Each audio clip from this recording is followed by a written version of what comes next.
All right, what is up, YouTube? M40 here. We have digging in the background as we are searching for treasures here. We got a mine for those hot magician souls, or get the currency to convert to getting them. So today we're gonna be talking about the expensiveness of this format. Is Magician Soul really worth the price tag? And how one little duelist in the background here went to Walmart searching about 10 of them things and didn't manage to find more than 12 packs just to pull 2 Sunrisers. Let's dig into this, shall we?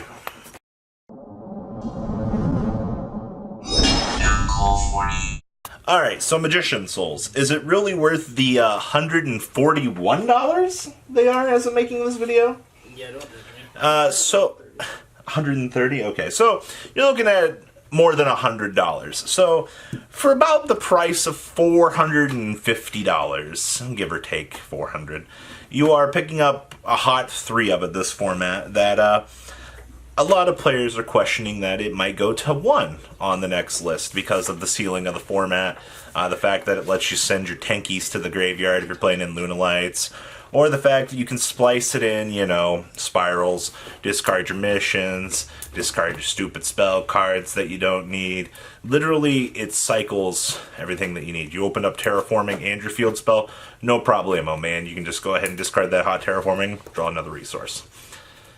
But the question is, do we spend $100 per copy of this to do it justice for the format? Hot answer is yes and no. I agree with the method of going and farming packs at this point. We're officially at the point that buying product is worth it.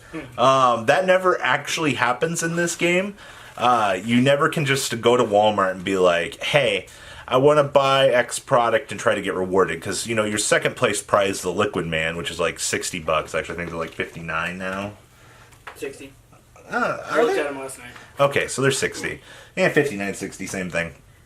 So, if you go and you buy, 12 packs at actually they're $2 a pack, right? No, it's 4 for 2. So yeah, $2. Yeah, okay. So you go and buy 12 blisters, so you get 24 packs. $48. And then as long as you pull the Liquid Man, congratulations, you plussed. And then, of course, the Golden Pack Mule dream at this moment in time is literally, you hit the souls, you win. So, hot honestly, this is going to be the first time on this channel that I'm like, go to Walmart, spend the hot money, go get rewarded. Because there is no reason to lose on this. And worst case, okay, so you hit Sunrisers. Those are 8 apiece. You get the Dark Magicians, which are 30 apiece, which is actually pretty crazy because you have Dark Magician 30s, you have Liquid Mans at a hot 60s, you have Souls at 140s, Sunrisers at 8s, you have Combinations at 3s, you have the Faithful Servants at 8s. Alright, so any sort of real value that you're pulling out of this set is there. You also have the Apprentice Illusion Magician Girls at $2 a piece at this point. So, at this point, screw it, man. Go out and pick up your product. And now, the flip side of this video. Yu-Gi-Oh! Is expensive 101 right now. So, if you want to pick up your standard spiral deck, like this one right here did today, spent $45 on the core. Okay, cool. Check-a-reno. Alright? Now we gotta buy Magician Souls. It's $450. Alright, cool. So, we're already at $495 the format. Alright, cool. So, I want to pick up Lightning Storms 2 for my deck for some reason. We're at $765. Alright, well, I really want to test the Appaloosa build. So, we're going to add 3 Appaloosa, 3 Extravs. Okay, so $300 for 3 Appaloosas. We're at $1,065. Alright, cool. Now we're going to add Extravs into that, which are 80 a pop here. Okay, cool. We're at $1,305 at this stage. Alright. Is that it? Is that all the generic staples? Oh, you've got Mascarenas. You need 2 of those. Oh, 2 IP Mascarenas. Alright, cool. Those are 45s? Somewhere. Okay, so we're going to add 90 in for Mascarenas. We want 2 Drone Lockbirds. It's $10. Okay, cool. So, we're at $1,405. The format, by the way. This is, I feel like this is just big ball of energy here that you've you've decided to put all of this into one deck, and you're like, you know what? I have all this money, let's just spend it the format. That's kind of what it feels like. Especially if you're going down the path of putting everything in. Alright, let's confirm and make sure that we're not missing anything here. Okay. Monster Reborns are cheap, Terraforming's low rarity, sure. Cars, not much. Alright, so we're also going to add in Dark Ruler No Mores, which are 10 apiece here. So we're 1,415 for the format at this point. So I guess if you also put in Evenlies at 15, if you want to mess around with those, that puts you at a whole whopping $1,430 for the most extreme variant of the format. Let that sink in. And we complain about card prices in the here and now. So, yes, Yu-Gi-Oh! Is very expensive at this point in time if you want to play the best variant available to you. But you don't have to sit down. You don't have to put out all the money for Magician Souls. You don't have to put out all the money. Well, you're probably going to want to put money out for the Lightning Storms. Let's be absolutely honest here. Lightning Storm does auto-say win the game in certain matchups, or it does bait your opponent down to 4,000 life, whichever applies first in the long run of things. So, moral of the story here. Alright, you have Orcust. Orcust isn't a terrible pick this format. Blair showed us that you can play the Cyber Dragon Orcust deck and do relatively well. And then you kind of get ripped apart through 3 disruptions. If you want to play Lunalight Orcust, the deck is alright. It's not amazing. You have Time Thieves that you can mess around with this format if you want to play Lunalight Time Thief. There's a whole working theory on this deck right now by multiple players. You've got... what else? A Splash of Plunder Patrol. We don't know what the heck that deck's actually going to do this format, which is a relatively interesting concept because it's so unknown, but I guess it'll be kind of up in the air.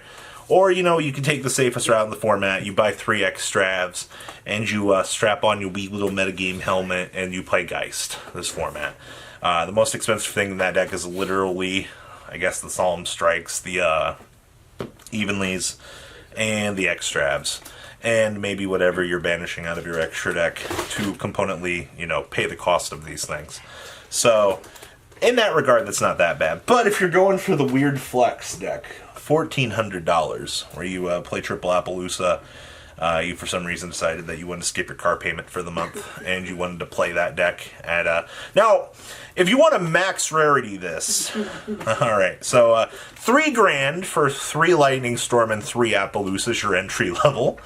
Plus, oh, okay, $500 more for Mascarenas. You're at $4,000. That's an 8, or... Yeah, 8 cards. Sounds like I know what I'm starting next. So, you ever just spend fucking $4,000 on literally 8 cards just to weird flex on people at your event?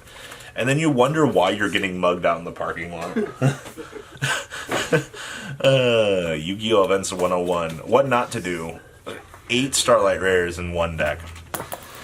The other question I was asked, is there an alternative to Dark Magician Souls this format? Because I am a one poor duelist and I can't afford them. And the hot answer I'm going to tell you is go back to Orcust, go play Solid. You have other things available to you out there that you can pick up that can reward you in much different ways. Especially when the Mech Knight Orcust comes around the corner here in literally 3 months. You basically can play Orcust again. So let's Sally clap with me, buddy. Yay! Let's give it up for $1,400. The format, shall we? Come on, man! 3 Extravs, 3 Appaloosa. No, that actually wasn't as bad as Danger Thunder was for a second. Danger Thunder wasn't that terrible. Dark Armed was a $1,000 format. I didn't actually think we'd have a format this expensive in a very long time, but here we are. It's a fantastic time to be playing this game. So guys, I'm going to leave you with this thought. Alright, you can be rich and you can flex and you can play all the nice cards in the world, but you know, having shiny cardboard does not make you any better at this game. You're probably still as bad as when you started. So, hi. Perfect example for all 4 of us here. We're all awful. No matter how much bling you have in your deck, you're terrible. Agreed. Now, don't even talk to me about Max Rarity Heroes format. No. Actually, I think Max Rarity Hero is cheaper than Minimal Rarity here or Spiral with triple extra, triple Appaloosa. Yellow. That's We ain't going a down that's a that strange path. thought. All right, guys, we're out. Peace. The ride never truly ends. Thank you, patrons, for helping support the channel. Without you guys, I don't know if I'd still be doing this. And for those of you that like Cardfight Vanguard, FanColt40 is here for all your content needs. And those of you asking if I sell cards, mcoolgames.com for all your trading card game needs. Check the description for more interesting info. Thanks for watching, guys.